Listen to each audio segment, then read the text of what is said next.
প্রিয় দর্শক আসসালামু আলাইকুম, আমি দীপা খন্দকার রান্নার এক্সপার্ট থেকে আপনাদেরকে স্বাগত জানাচ্ছি। মজাদার সব রেসিপি নিয়ে আবারও আপনাদের সামনে হাজির হয়ে গেলাম। আজকে আমার সাথে অতিথি হিসেবে আছেন পুষ্টিবিদ ইসরাত জাহান। কেমন আছেন? আলহামদুলিল্লাহ ভালো আছি, আপনি কেমন আছেন? আমি ভালো আছি। আপনি আমাদের দর্শকদের জন্য কি রান্না করবেন আজকে? আজকে আমি করে দেখাবো চুই ঝালে হাঁসের মাংস। পুষ্টিবিদ চুই ঝালে হাঁসের মাংস করবে। নর্মালি তো পুষ্টিবিদরা দেখা যায় খুবই হেলদি খাওয়া, ফেক, মানে একদমই কম মশলা এরকম করে। আপনি কেন হাঁসের মাংস সিলেক্ট করলেন? আসলে এটা যেহেতু স্পেশাল একটা বিষয়, এখন 12 মাসেই কিন্তু হাঁসের মাংস অনেকে পছন্দ করেন, তো এটা আসলে হেলদি উপায় কিভাবে আমরা কুক করতে পারি নিজের চয়েসটাকে বাদ না দিয়ে, কারণ সবাই বলে পুষ্টিবিদ মানে হচ্ছে আমার অনেক খাবার বন্ধ করে দেয়। জাস্ট কুকিং স্টাইলটা যদি আমরা একটু চেঞ্জ করি তাহলে এটা হেলদি হয়ে যায় অনেকটাই।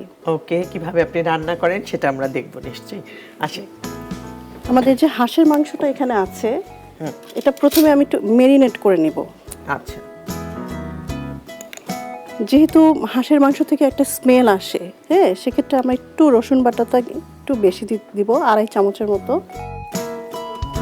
আদা বাটা দিব। এটা ডিপেন্ড করে, যদি দেশি হাঁসের মাংসটা হয় এটা কিন্তু স্টিফ থাকে, শক্ত থাকে, সো তখন আদাটা একটু বেশি দিতে হয়। আর বেজিং হাঁস যেগুলো এখন আমরা পাই, তো ওই হাঁসের মাংসের জন্য আদা বাটাটা একটু মডারেট দিলে চলবে। অ্যাজ ইউজুয়াল 1 চামচ জিরা বাটা, ধনিয়া বাটা, হলুদ 1 চামচের মতো, এবং মরিচ গুঁড়ো দিচ্ছি। যেহেতু আমি ঝাল খেতে পছন্দ করি, আমিও খুব পছন্দ, আমি একটু ঝালটা বেশি দেব। আর স্পেশালি হাঁসের মাংসটা কিন্তু ঝালটা একটু না দিলে ভালো লাগে। এবং আজকে কিন্তু এটা আবার একটু স্পেশাল ভাবে করব, যে চুই ঝাল থাকবে এটার সাথে। আমি সুন্দরভাবে মেরিনেট করে নিব। এটা মেরিনেট করে রেখে দিব। খাসির মাংস বা হাঁসের মাংস যেটাই আমরা রান্না করি না কেন, আমি সবসময় পছন্দ করি যে মেরিনেট করে রাখলে এটার ভেতরে এই মশলাটা যায় এবং বেশিক্ষণ চুলার মধ্যে আসলে কষাতে হয় না, তাহলে মাংসের যে প্রোটিনটা আছে সেটা একটু অন্যরকম টেস্ট হয়ে যায়। সো এখন চুলাটা হ্যাঁ,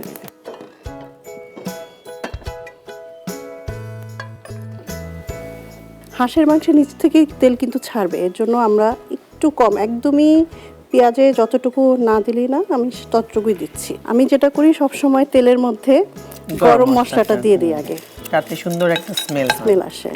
রান্নাটা কিন্তু আসলে একটা আর্ট, এক একজন এক এক ভাবে করতে পছন্দ করে। এটা যখন একটা ভালো স্মেল আসবে তখন কিন্তু আমরা কাঁচা পেঁয়াজটা দিয়ে দিব।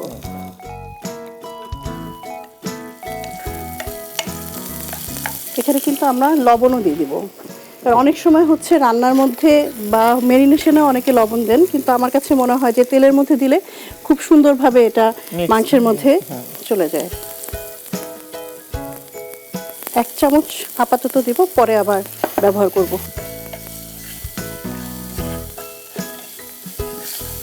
শীতের সময় যে হাঁসটা থাকে সেটার কিন্তু অনেক তেল থাকে। একটু ব্রাউন করে নিব।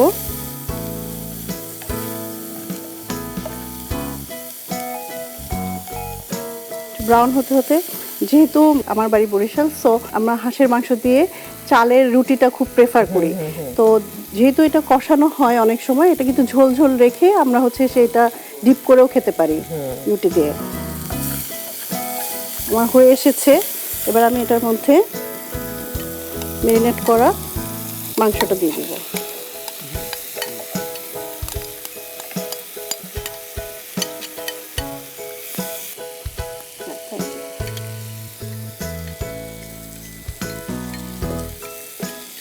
অল্প একটু আমি এখানে দিয়ে দিব,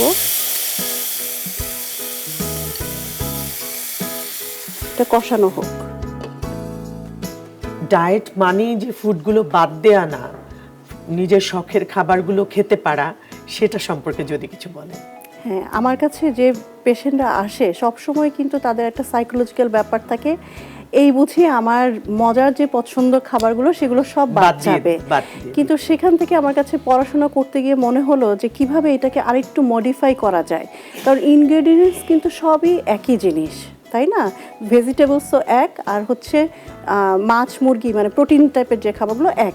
তাহলে প্রবলেমটা কোথায়? প্রবলেমটা হচ্ছে আমাদের রান্নার সিস্টেমের কারণে। এটার হচ্ছে গিয়ে ক্যালোরি আপ ডাউন হয়।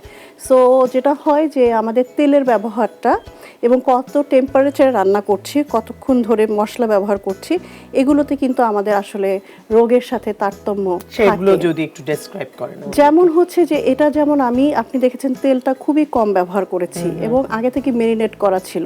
সো আপনি যখন একটা রান্না খুব বেশি সময় চুলার উপরে রাখবেন, বিশেষ করে প্রোটিন টাইপের, সেগুলো একটু ডিনেচার হয়ে যায়, একটু মাংসটা অন্যরকম শক্ত হয়ে যাবে দেখবেন। আর আপনি মেরিনেট করার সাথে সাথে কিন্তু খুব তাড়াতাড়ি হয়ে যাবে, আপনার খেতেও ভাল লাগবে এবং তেলটা কম। সো এখান থেকে যদি এক্সট্রা তেল বের হয়, ওটাতেই কিন্তু এটা গার্নিশ হয়ে গেল। আমি এরপরে কিন্তু ব্যবহার করব হচ্ছে রসুন। যেহেতু তেলের মানে হাঁসের মাংসের তেলটা নিয়ে সবার কিন্তু একটা প্রশ্ন থাকে যে এই তেলটা ভালো নয়, তাই না? তো এখানে কিন্তু ওমেগা 3ও থাকে, যেটা আমাদের হার্টের জন্য ভালো। যদি না আপনার আগে থেকেই ফ্যাটি লিভারের প্রবলেম থাকে বা হার্টের প্রবলেম থাকে, সেক্ষেত্রে আপনি পরিমাণটা খেয়াল রাখবেন এবং হচ্ছে ঝোল যেটা এবং চামড়া যেটা আছে ওটা খাবেন না। সলিড মাংসটা কিন্তু আপনি খেতে পারবেন। আর যে রসুনটা দিচ্ছি সেই রসুনটা আপনি উঠিয়ে খেয়ে ফেলেন, তাহলে এটা কিন্তু হেলদি হলো। আর বাচ্চাদের জন্য কিন্তু এটা হাই প্রোটিন একটা খাবার। বাচ্চারা বৈচিত্র্য পছন্দ করে, টেস্টি বিষয়টা পছন্দ করে। তো দেখা যায় যে মুরগি সবসময় আমরা একই টাইপের খাবার দিই, ওটা চেঞ্জ করে কিন্তু আমরা বাচ্চাদেরকে এটা দিতে পারি, তাই না? তো আমার মনে হয় এটা কষানো হয়ে গেছে।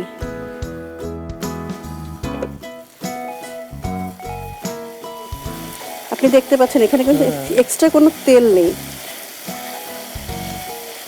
এবার চুলাটা একটু কমিয়ে এর মধ্যে নারকেলের যে দুধটা ছিল এটা কিন্তু আমরা দিয়ে দেব। অনেকের প্রবলেম থাকে দুধটা আগে দিয়ে দেয়, কিন্তু এখানে শেষে দিলে হবে কি, যাদের অ্যাসিডিটির প্রবলেম বা পেটের সমস্যা, তারা কিন্তু এই শেষের দিকে এই মিল্কটা ব্যবহার করলে মানে যেটা হয় বার্নিং সেন্সেশন হয়, সেটা হবে না। এবং এর মধ্যে আমাদের এই যে স্পেশাল চুই ঝাল যেটা আছে সেটা দিয়ে দিব।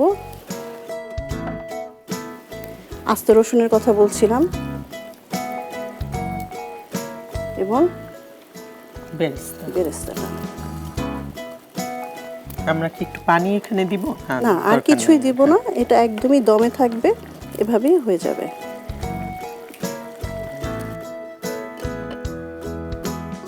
ফ্যাটি লিভারটা কেন হয়? কোনো খাবারের কারণে হয় কি না, বা এর থেকে পরিত্রাণের কি উপায়, সেটা নিয়ে যদি একটু আমাদেরকে বলেন। এটা কিন্তু খুবই মজার একটা বিষয়, কারণ যেহেতু প্রশ্নটাই হচ্ছে ফ্যাটি লিভার, মানুষ মনে করে যে তেল বা চর্বি জাতীয় খাবার খেলেই হয়তো এটা লিভারে ফ্যাট জমে, কিন্তু বিষয়টা কিন্তু সেটা না।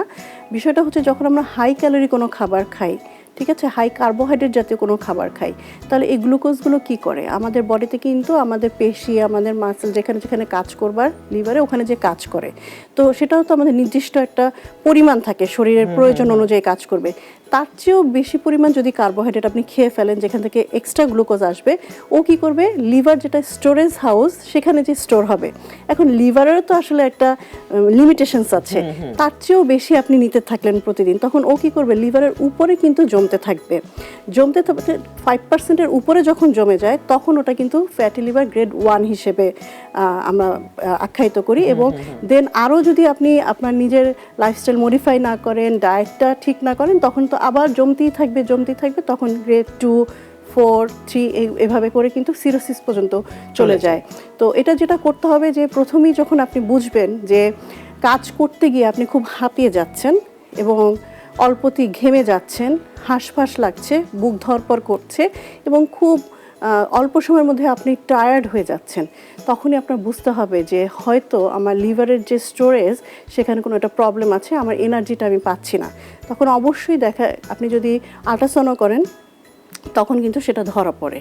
হ্যাঁ, কারণ ম্যাক্সিমাম পেশেন্টে আমরা পাই যে অন্য কোনো অসুখ নিয়ে উনি এসছেন, হয়তো তখন ফ্যাটি লিভারটা ধরা পড়ে। এটা ধরা পড়ার পরে এই যে ধরেন কোলেস্টেরল জমে গেছে, লিভারে চর্বিগুলো জমে গেছে, সেটা কি কিওর হয় নাকি ওখান থেকে আসলে খারাপের দিকেই যায়?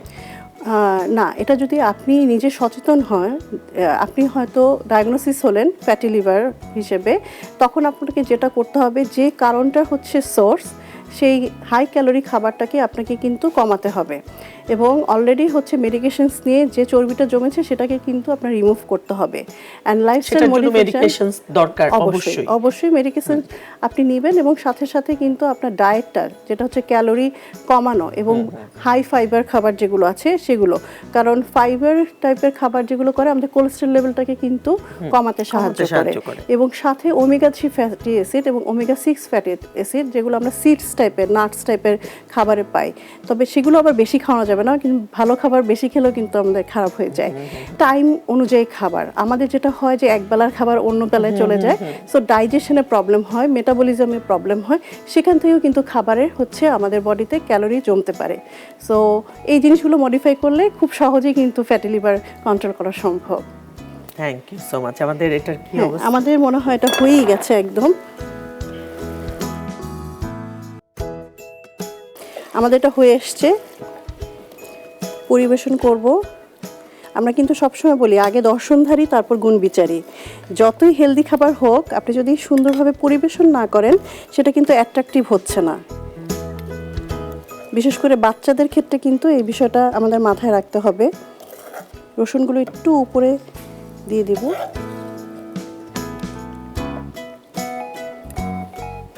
তৈরি হয়ে গেল আমার চুই ঝালে হাঁসের মাংস। Thank you so much. দর্শক, মজাদার চুই ঝালে হাঁসের মাংস তৈরি হয়ে গেল।